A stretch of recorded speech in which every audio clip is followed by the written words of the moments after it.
Well, first of all, America is not a small island. It is a continental fortress. In fact, it controls the entire Western Hemisphere, and as such, has unlimited population, and it's unlimited resources. That's unlimited land. So this resolves the issue of resources, okay? Second problem, the currency. Well, what America would do that would revolutionize the world is make the US dollar a standard of wealth in the world. And because the US dollar is just a concept, it's just an idea, everyone can now play this game, and wealth can now be infinite. Right, that makes sense, right? Before, gold was what everyone was playing for, but there's a limit to gold. But with US dollars, anyone and everyone in the world can now play. So I'll talk about how the US dollar became the center of wealth in the world. Now, the ethnicity is another problem, okay? And so what America did that was very clever is tell the world, we are not an ethnicity, we're not a land. What we really are is a game. So the idea is that America became a nation game. For the longest time, we had problems deciding what a game or a nation ought to be. So traditionally, nations have been ruled politically through the monarchy, an oligarchy, a democracy, or a theocracy, okay? So there are others, but these are the four major ones. A monarchy is very simple. A king is in charge. Everyone just obeys the king. Oligarchy is where the nobility are in charge. Another name for oligarchy is the aristocracy, okay? And that's basically Rome. Democracy is where the people make all the decisions. And so what happens is that if a decision is to be made, people get together and they give speeches. Whoever gives the best speech gets the most votes. And then that decision is implemented, okay? And of course, the classic example of democracy is Athens. And then you have a theocracy, which is to say that the priests are in charge. And the priests represent the will of God. And of course, theocracy, the classic example is a Catholic Europe. This is medieval Europe when the Catholic Church was in charge. But starting with the Enlightenment,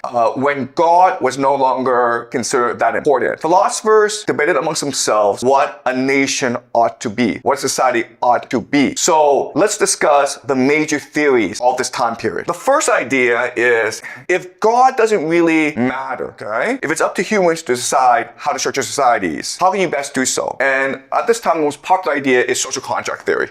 Social contract theory. There are two major theories. Okay, the first is John Locke, who of course is English. And for him, government, it's very simple. Human beings have three fundamental rights that God gave us. The first is life. The second is liberty, the right to say whatever we want, the right to do whatever we want. And the third is the pursuit of property, wealth, so they have private property. In other words, government exists in order to protect the wealth that we generate for our hard work. And if we steal it, that's okay as well, okay? And we kill a lot of people in India, China, and France. Do you get it? That's okay too, because it happened elsewhere, okay? Private property. And as you can imagine, if you have wealth, you like the system a lot. And not only that, but you are encouraged, you're incentivized to work really hard. And that's what actually allowed England to overtake the French, the Dutch, and the Spanish, okay? Then you have another theorist named Jean-Jacques Rousseau. It's also social contract theory, but it's a different idea, which is we're born in a state of nature. We have complete freedom. We can do whatever we want. So why do we choose to give up this freedom and come into society? The reason why is when we do so, we create a social contract that creates the general will. And the general will is a substitute for God. It is the expression of the best of who we are. So by ourselves, we're fine, okay? When we come together, we create a new concept that allows us to be truly and fully human, the general will. So what is the general will?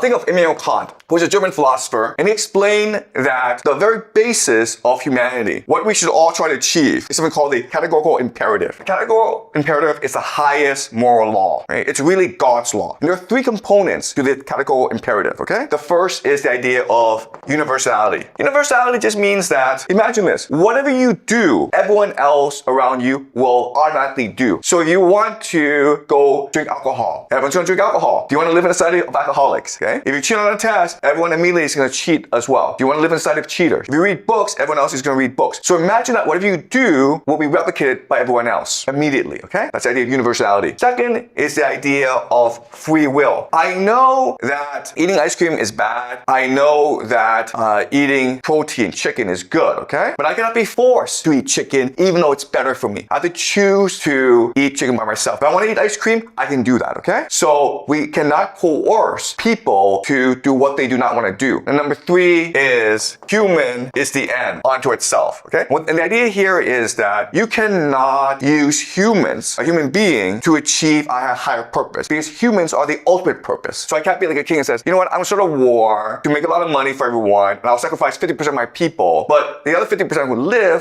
will be happy. They'll live in paradise. You can't do that, okay? Because you cannot sacrifice anyone's life in order to achieve a higher end, because the ultimate end is the human life, okay? So that's the idea of the categorical imperative. And this becomes the theoretical basis for the general will, okay? Now, in practical terms, how do you implement this in society? Well, the general will gives rise to government, and then the government gives rise to laws. So the legitimacy of the government comes from the consensus of the people, which is the general will. The general will is not democracy, right? The general will is an abstract idea which represents the best of who we can be. So just because everyone's like, okay, we should all vote to kill that person because we don't like him. No, that's not the general will. The general will is everyone is important. Do unto others as you would want others to do unto you. Okay? You can't kill anyone, okay? And if people vote for this, then the government is illegitimate because it goes against the general will, all right? And this is important for us because this becomes the basis of the French Revolution. In the French Revolution, the entire European continent, okay, including Britain, Prussia, Austria, Russia, everyone got together and attacked France. France was poor. France had no monarchy. But France defeated everyone. Why? Because people were energized to fight for their nation. They believed that I am now part of a greater good. I have equity in this game. Therefore, I will defend this nation with my life. And France, for the longest time, was unbeatable on the battlefield. That is the French conception of a nation. A nation is a social contract which guarantees rights to its citizens. And in return, its citizens must be willing to sacrifice its life for the nation. And that's why the French Revolution was so successful, which ultimately led to the French Empire under Napoleon. Okay, does that make sense? Now, there's another conception of the nation state, which is this, okay? And these are the Prussians or the Germans, okay? And it's the idea of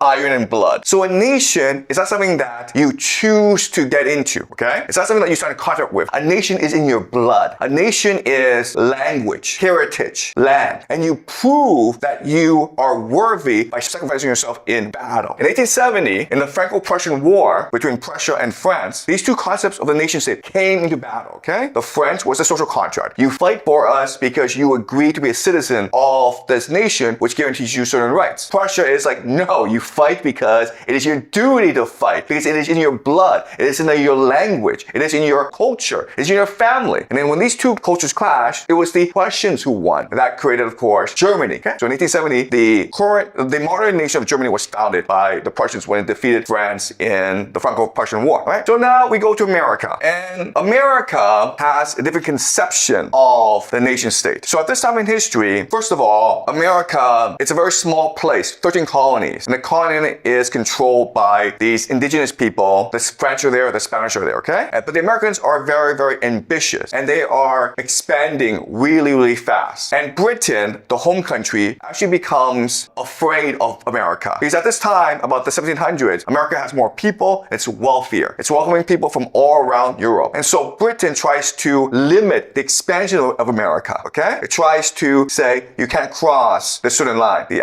Appalachian Mountains. America says, screw you, we're gonna revolt, okay? And this creates the American Revolution. And in 1789, America creates the Constitution, which becomes the highest law in the land. And so at this point in history, the American founding fathers, they look around the world, they know about the British system, they know about the French system.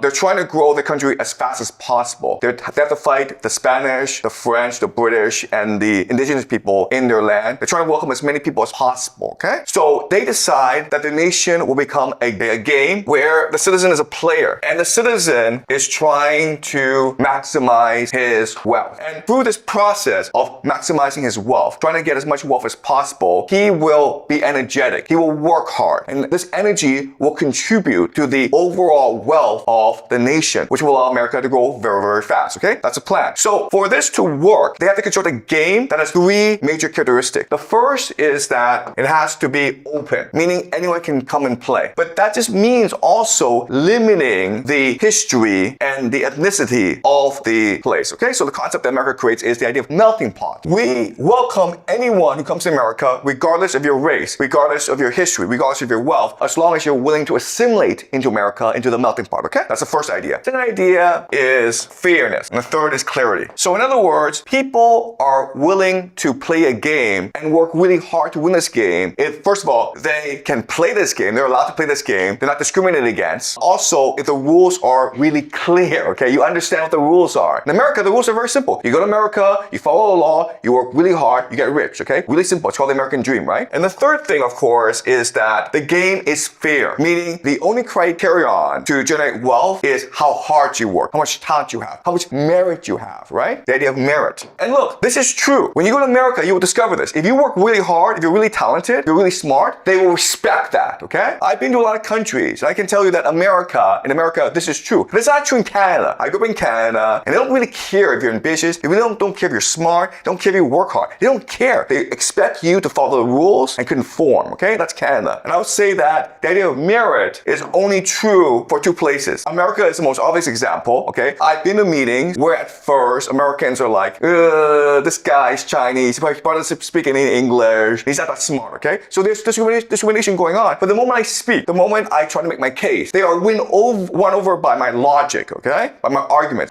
by my creativity, and they welcome me into the club. That's just the American attitude of being open-minded, of being generous, of appreciating talent above everyone else, okay? The English are also very similar in that way, in that, yeah, maybe they're racist, but if you can make a good argument in front of them, they will accept your argument, okay? But guess what, guys? Nowhere else is this true, okay? In China, you have the best argument in the world. No one cares. There are lots of issues with America, but in all honesty, America is a place that really does appreciate merit and which really does reward merit. And that's why everyone wants to go to America.